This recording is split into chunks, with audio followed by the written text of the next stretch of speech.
Akkam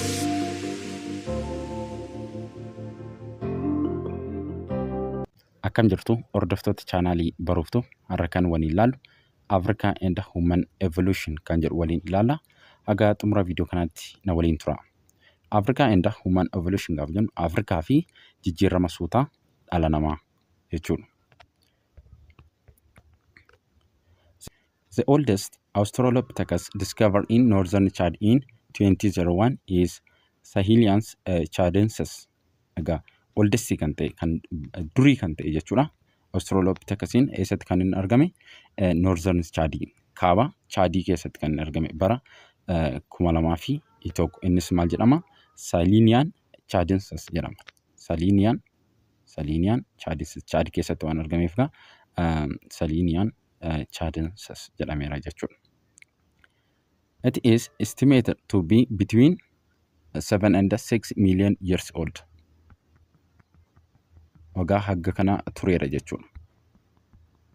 Waggaa hagga kana tureera. Fossilsiin isaanii kan argame egaa fossilsiin isaanii kan inni argame maanni yoomidha jechuudha. 2001 kan inni argame. Egaa kan tureeru egaa fossilsiin isaanii kun lafeen isaanii kun kan inni argame egaa waggaa miliyoona 7 haga 6 tureera jedhameetti tilmaamama jechuudha. Waggaa miliyoona 7 haga 6 kan tureerudha jechuudha. Fossils of the Australopithecus ramidus age 4.4 million years. Kan immoo kan fossilsiin kan Australopithecus ramidus immoo inni immoo 4.4 million years. Miliyoona 4.4 kan tureerudha jechuudha. Were discovered in Afar region in Ethiopia in 1994. Kun immoo Afar regionitti kan inni argame jechuudha.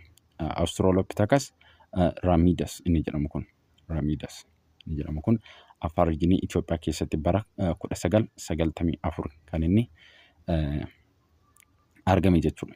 The fossils remains of Australopithecus afarinus, also known as Lucy or Dinkinesh.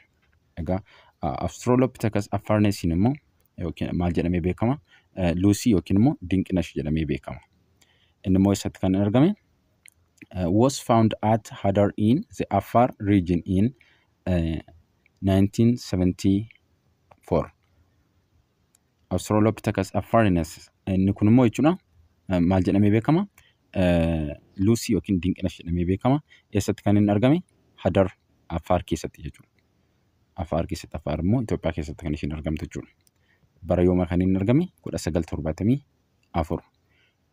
It is estimated to be 3.18 million years.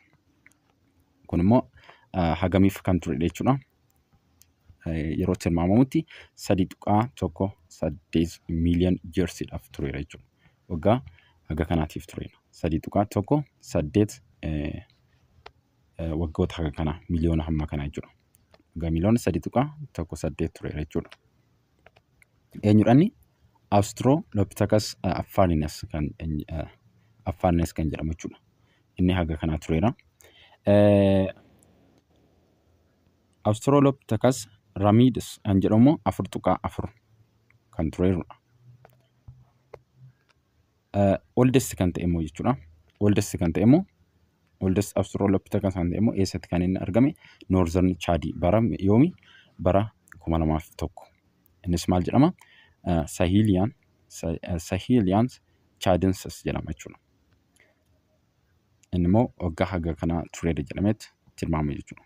Miliyoona 7 hanga 6 kan ture jedhamee tilmaamama.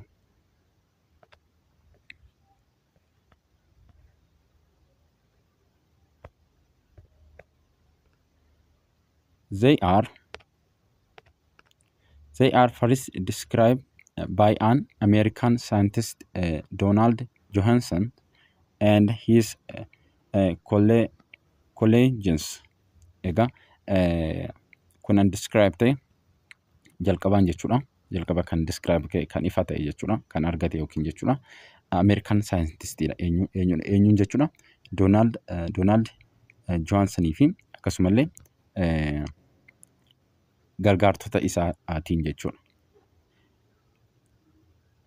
Lucy's fossils are the most completed so far found.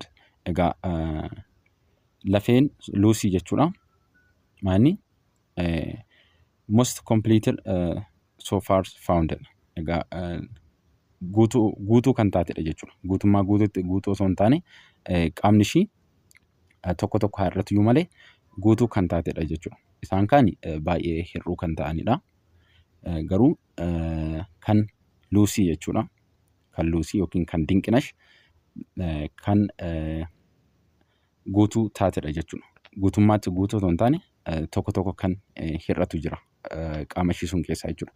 Akkuma asirratti argitan suuraa kanarraa inni adiin mul'atu kun iddoo biraarraa ilaaluu dandeessu. Kitaaba biraarraa jechuudha. Kitaaba dabalataa kan biroo akkasumallee intarneetii irraas ilaaluu dandeessu. Akkuma argitan inni adiin kun arteefishaaladha.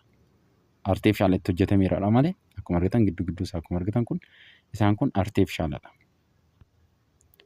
Guutuu miti jechuudha. Warreen halluu gara gurraacha fakkaatan kun immoo maanni isa argamanidha jechuudha. Isa saayintistiin Ameerikaa kun Doonaald Johaansan isa argatedha jechuudha. Guutuu isaa kana miti kan argame jechuudha. Akkuma argitan inni adiin kun kan itti guutamedha malee guutuu isaa miti kan argame. Lafee guutuu isaa miti.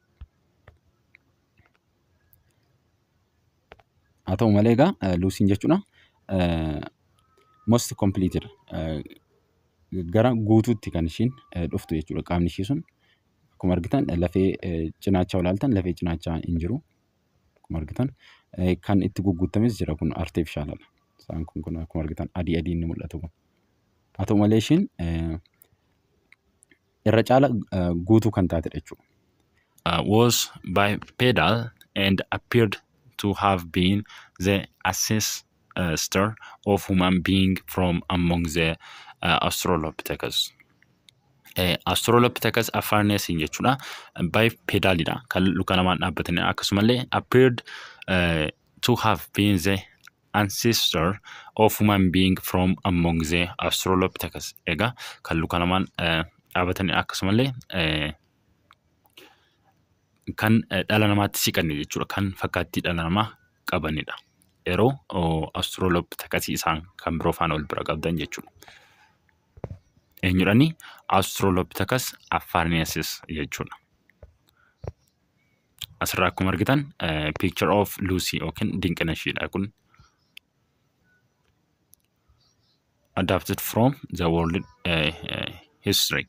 Picture eenyutu kuni Lucy yookiin Dinqinash jedhamti. Lucy yookiin Dinqinash jedhamti. Ishiin kun jechuudha. Remain of Australopithecus afaarnees aged 2.5 million years. Egaa Australopithecus afaarneesiin waggaa haga kana kan inni tureeru jechuudha. 2.5 million years. Waggoota hanga kanaa 2.5 jechuudha. Were discovered in 1924 at Tang, South Africa. Kun immoo maanni South Africaatti kan inni argame jechuudha. The East African Rift Valley seems to have been the home of human evolution due to its rich archaeological evidence. Egaa East African jechuudha. East African Rift Valley jechuudha. Maanni bakka argama dhala namaati jechuudha. Sababni isaas egaa archaeologistoonni maal argataniiru? Evidence argataniiru jechuudha. Evidence ragaa argataniiru. For instance, fossils of Homo habilis were found at Olduvai Gorge in Tunisia and Lake Turkana in Kenya. Fossilsii kan Homo habilis immoo jechuudha. Eessatti kan argatanii? Olduvai Gorge in Tunisia. Tunisia keessatti akkasumallee Lake Turkana in Keeniyaa keessattis argatanii jechuudha. Lafee isaa Homo habilis warreen jedhaman jechuudha. Lafee isaanii argataniiti jiru. Asirraa akkuma argitan ka'umsa lamaan ta'e East Africaadha. Sana booda gara maalii deemanii gara Eeshiyaa, gara Yuuroop, gara maalii deemanii gara